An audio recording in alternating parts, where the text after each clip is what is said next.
Ini adalah jalan masuk ke SMP Negeri 1 Mamasa, dan di gambar ini pula diperlihatkan suasana dalam sekolah.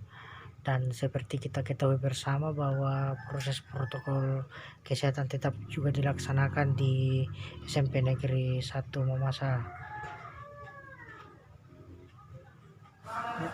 Selamat siang para penonton yang ada di Sulawesi Barat, Mamasa secara umum. Saat ini kita bertemu kembali dalam edisi wawancara eksklusif dengan salah satu penggiat pendidikan yang ada di Kabupaten Mamasa, yang saat ini sudah gencar-gencarnya melakukan proses pembelajaran secara tatap muka di Kabupaten Mamasa. Dan ya, kemungkinan besar nanti kita tanya langsung kepada beliau yang pertama kali di Kabupaten Mamasa melakukan proses pembelajaran secara tatap muka.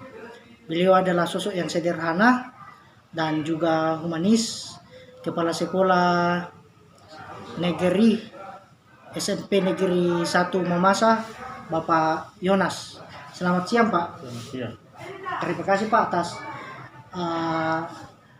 kami selaku awak media bisa disambut dengan baik di sekolah yang Bapak pimpin. Pertama-tama yang ingin saya sampaikan, Pak, sudah sejauh mana proses pembelajaran yang Bapak lakukan selama masa pandemi ini, Pak? Oke, terima kasih atas kesempatan ini. Assalamualaikum warahmatullahi wabarakatuh. Selamat sore. Dan pertama-tama saya selaku Kepala Sekolah SMP Negeri 1 Mamasa menyampaikan terima kasih atas kunjungannya dalam hal pemantauan tatap muka terbatas khususnya di daerah kita, Kabupaten Mamasa. Yang pertama yang ingin saya sampaikan adalah bahwa sesuai dengan edaran pemerintah melalui SKB 4 Menteri, bahwa daerah-daerah yang sudah masuk dalam zona hijau itu sudah diperbolehkan menggunakan tatap muka terbatas. Nah, yang dimaksud dengan tatap muka terbatas adalah setiap kelas itu atau rombel itu dibagi dua menjadi dua shift, yang tadinya satu shift itu menjadi dua shift, sehingga dalam proses pembelajaran itu maka terpenuhilah apa yang dimaksud oleh pemerintah, yaitu memenuhi protokol kesehatan. Yang pertama adalah mencuci tangan dengan menggunakan sabun dengan air mengalir, kemudian yang kedua menggunakan masker, dan yang ketiga adalah menjaga jarak. Dan yang kami sudah lakukan adalah SMP 1 Mamasa sudah berjalan 1 minggu melakukan tatap muka terbatas ini.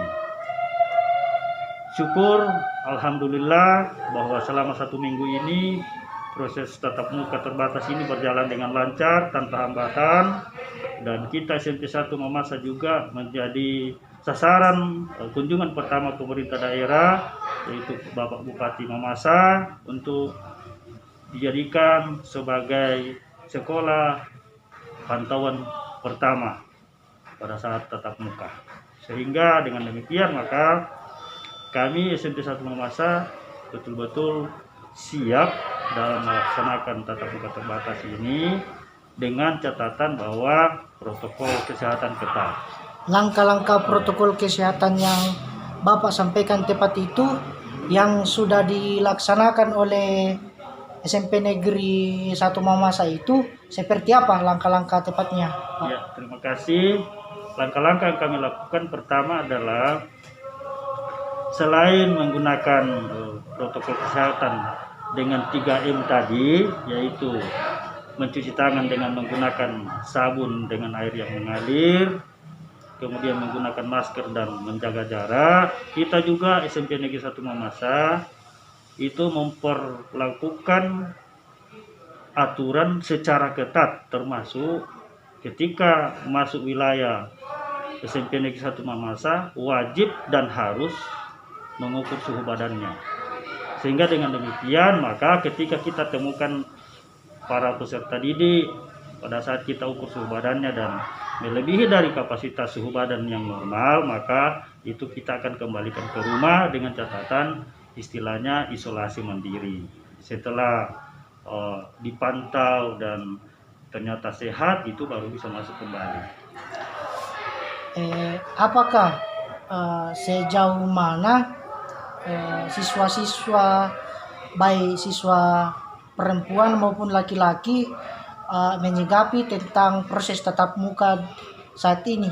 Apakah mereka mengapresiasi dengan begitu bahagia atau merasa bahwa sudah nyaman dengan tidak selama ini melakukan melalui via daring dan luring, atau seperti bagaimana, Pak?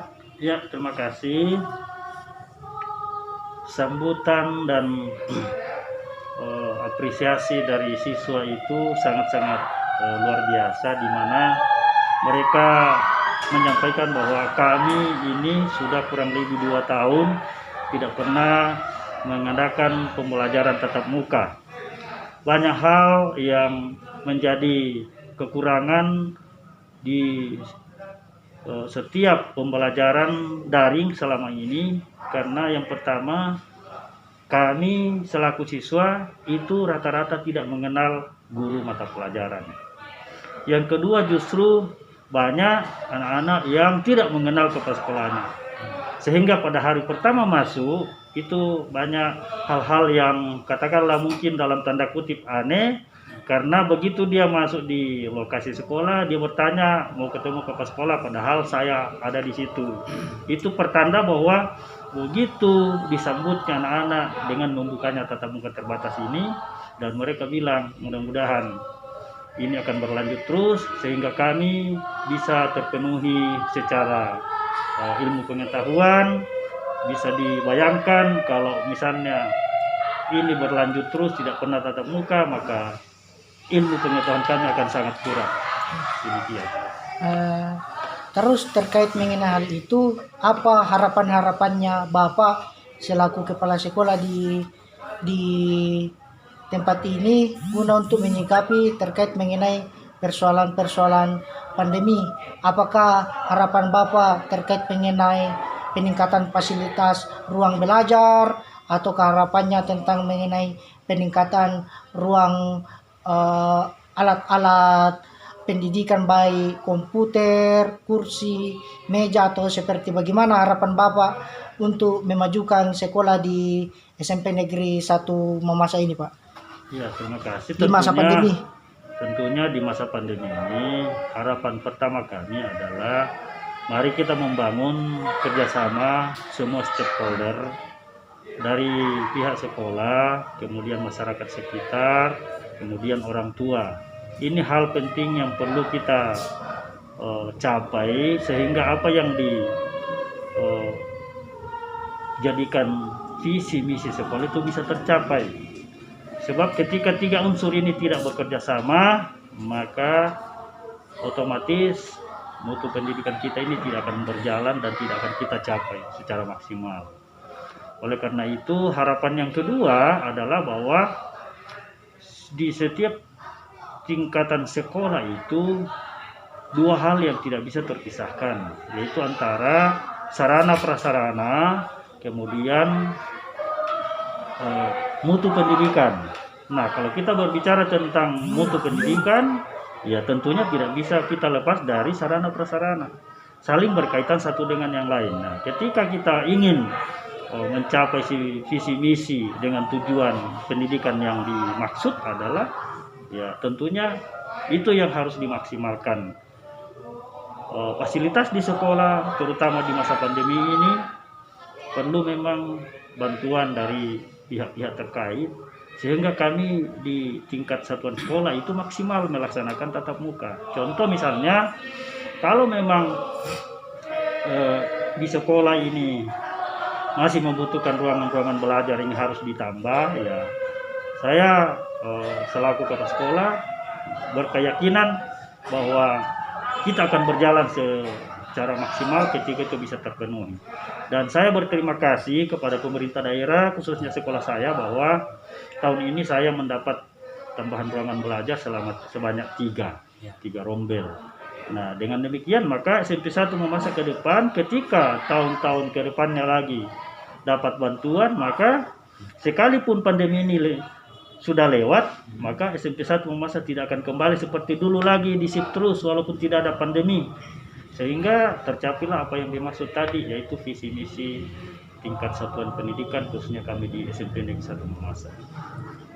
Baik, para pemirsa utamanya warga Mamasa, mungkin demikian dulu sedikit wawancara kita dengan Bapak Kepala Sekolah SMP Negeri 1 Mamasa, Pak Yonas, dan kita berjumpa lagi di konten-konten episode-episode selanjutnya. Assalamualaikum warahmatullahi wabarakatuh dan selamat siang.